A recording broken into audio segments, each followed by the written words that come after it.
Hai sahabat The Biologis, video kali ini tidak kalah menarik dengan video-video lainnya. Video kali ini akan membahas mengenai preparat yang biasa digunakan dalam pengamatan menggunakan mikroskop.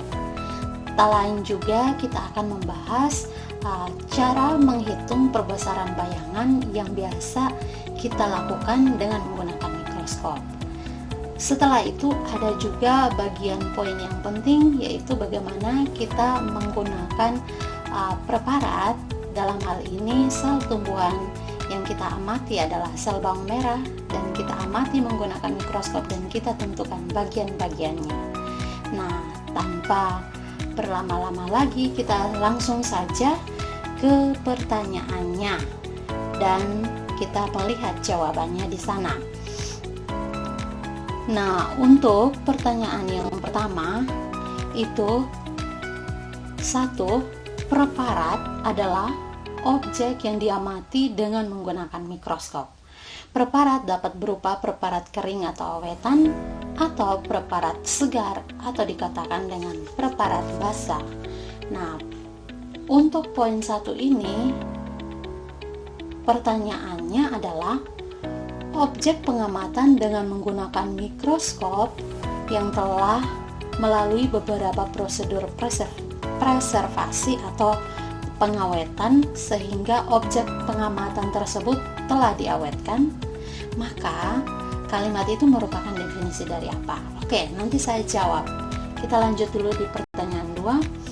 Objek pengamatan dengan menggunakan mikroskop yang dibuat secara langsung, kata kuncinya secara langsung, tanpa melalui prosedur pengawetan atau preservasi, dan mengerjakannya pun tidak rumit.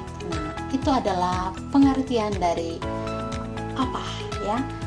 Poin yang berikutnya adalah kekurangan dari objek pengamatan dengan menggunakan mikroskop karena tidak dapat digunakan berkali-kali, atau objek pengamatan tersebut hanya bertahan kurang dari 1 jam. Itu merupakan kalimat penjelasan mengenai apa. Dan yang keempat, atau poin yang keempat dari pertanyaan nomor 1 ini adalah kelebihan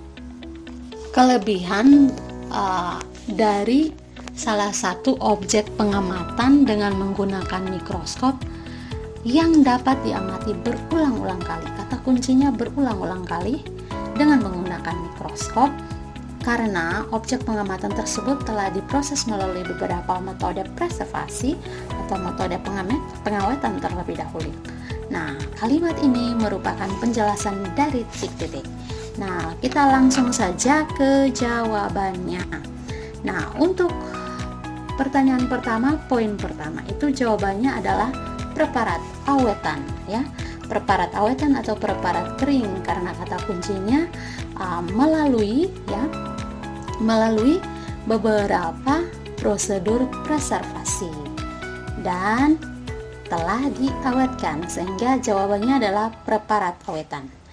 Untuk poin yang kedua dari pertanyaan pertama ini, jawabannya adalah preparat basah. Kenapa disebut preparat basah? Karena ada kata kuncinya, yaitu tanpa melalui preservasi atau tanpa melalui pengawetan dan tidak rumit, bisa dilakukan oleh semua orang. Nah, untuk poin yang ketiga, jawabannya itu adalah kekurangan dari preparat basah.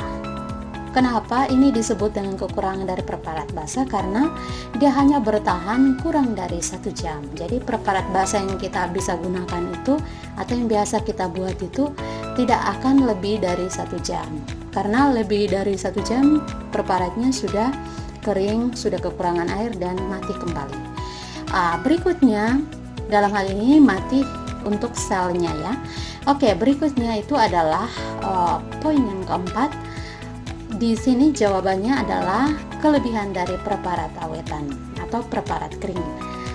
Kenapa disebut kelebihan? Karena yang pertama di situ kita bisa gunakan berulang-ulang kali, sehingga itu adalah kelebihan dari preparat kering atau awetan.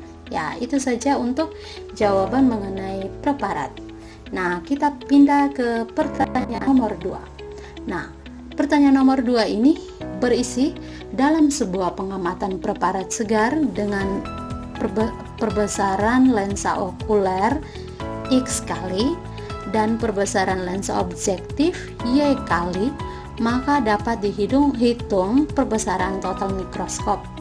Nah, di situ dalam pertanyaan 2 poin yang pertama yaitu dalam sebuah pengamatan untuk preparat segar dengan perbesaran lensa okulernya 10 kali dan perbesaran lensa objektifnya 40 kali, maka perbesaran total bayangannya itu adalah berapa ya. Berikut juga untuk yang poin kedua. Kalau misalkan sebuah pengamatan perbesaran bayangannya itu 400 kali dan perbesaran lensa objektifnya 40 kali, maka perbesaran lensa okulernya berapa? Jadi di sini ditanya perbesaran bayangan, lensa objektif dan lensa okuler. Kita akan mencari tahu hasilnya. Terus yang berikut untuk yang pertanyaan kedua, untuk poin ketiganya itu berapa perbesaran perbesaran untuk bayangannya perbesaran bayangannya itu 50 kali dan perbesaran lensa objektifnya itu 10 kali. Maka ditanya berapa perbesaran lensa okulernya. Dan yang poin keempat itu jika diketahui perbesaran lensa okulernya 12,5 kali dan perbesaran lensa objektifnya 40 kali. Pertanyaannya berapa perbesaran untuk bayangannya. Nah, sekarang kita akan jawab pertanyaannya. Nah, untuk pertanyaan kedua, poin pertama itu kalau okulernya itu 10 kali dan objektifnya 40 kali, maka kita tinggal mengalihkan saja lensa okuler dan lensa objektif. Maka 10 kali 40 hasilnya 400 kali. Jawabannya 400 kali. Nah, untuk yang poin kedua, kalau misalnya perbesaran total bayangannya 400 kali dan perbesaran lensa objektifnya 40 kali, maka kita tinggal bagikan 400 dibagi dengan 40 kali itu, atau lensa objektifnya. Maka hasilnya 10 kali. Jadi dibalik saja, bahwa perbesaran bayangan itu adalah hasil kali dari perbesaran lensa objektif dan lensa okuler. Nah, untuk berikutnya, perbesaran untuk totalnya bayangan itu 50 kali, kalau objektifnya sekitar 10 kali, maka okulernya kita tinggal bagikan 50 bagi 10, hasilnya adalah 5 kali. Dan yang terakhir, okulernya diketahui 12,5 dan objektifnya diketahui 40 kali, maka tinggal kalikan 12,5 dikali 40, maka hasilnya adalah 500 kali. Nah, itu adalah jawaban mengenai cara menghitung perbesaran bayangan, perbesaran lensa objektif ataupun lensa okuler. Jadi tinggal mendapatkan untuk perbesaran bayangan kalikan lensa okuler dan lensa objektif. Jika ditanyakan lensa okuler atau lensa objektif, maka perbesaran bayangan dibagi salah satu dari lensa yang diketahui. Itu saja. Jadi kita pindah ke pertanyaan yang ketiga. Ya, pertanyaan yang ketiga itu adalah hasil pengamatan umbi bawang merah dengan perbesaran 100 kali dapat diamati dua bagian sel yang cukup jelas. Jadi tertera pada gambar di bawah ya. Nah, sekarang kita menentukan apa itu bagian A yang ditandai dengan huruf A dan B. Jadi ini adalah hasil pengamatan umbi bawang merah perbesaran 100 kali. Apa itu A? Ini titik kecil, dan juga B seperti garis ini yang mengelilingi titik ini. Nah, sekarang kita lihat bagian sel yang diberi dengan huruf A, kira-kira apa namanya?